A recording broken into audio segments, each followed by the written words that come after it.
I've had a month-long residency rehearsing Cascade with 7 performers and 2 musicians and a crew. It's a piece that would originally been presented at the Ruhrtriennale, but will now premiere in Nanterre in November.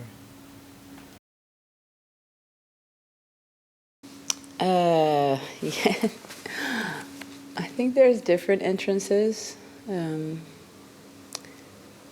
I wanted to make a group piece again on a stage, and I asked Philip Ken to make the stage design.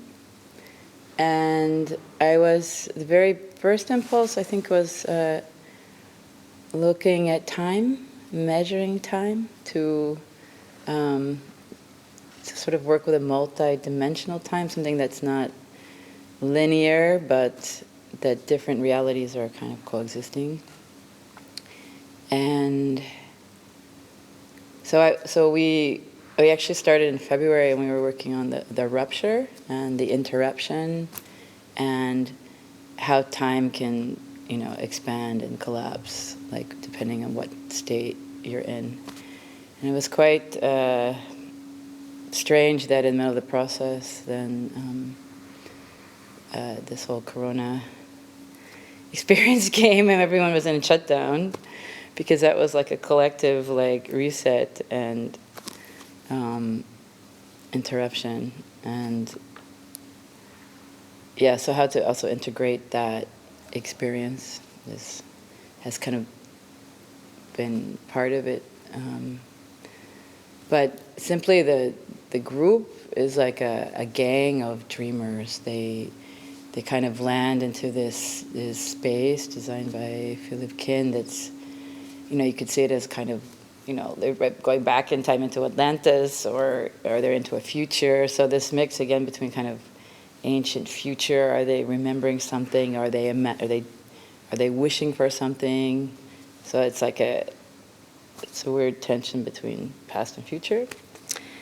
And the main physical research in the work is falling. So they dive, they shatter, they break down, and it's all in very different situations and setups, and it's kind of guided through Brendan Doherty's drumming.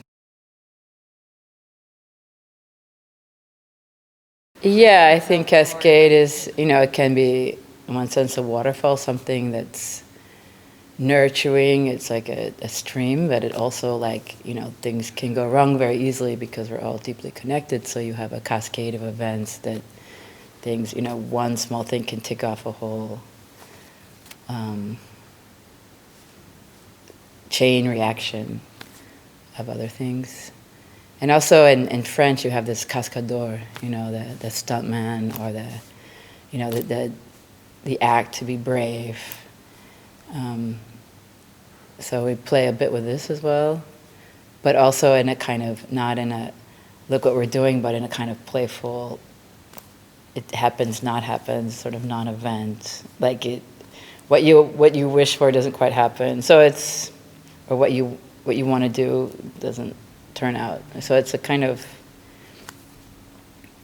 a twisting of expectations. So the sense of, but there's an urgency and a need to act, and they're kind of, so if we're in the right line, there's something kind of, it's very, very intense, but it also has a playfulness about it. And it's very physical, but also there's some lightness. There's also like a wish for lightness that we're working on.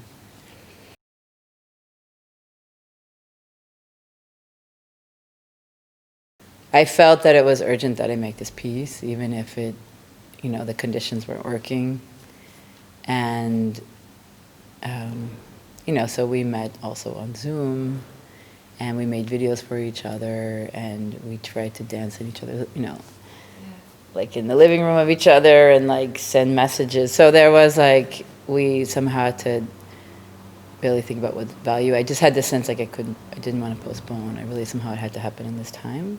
I'm convinced that we need liveness and maybe this outpouring of like physicality. I mean, they're supercharged in this performance, and I think that, you know, I think this transmission of like live experience of, you know, there's no replacement for that. I think that we need to keep it going, you know. I think we can't just get into these digital formats, and yeah, I feel like more committed than ever to making live performance.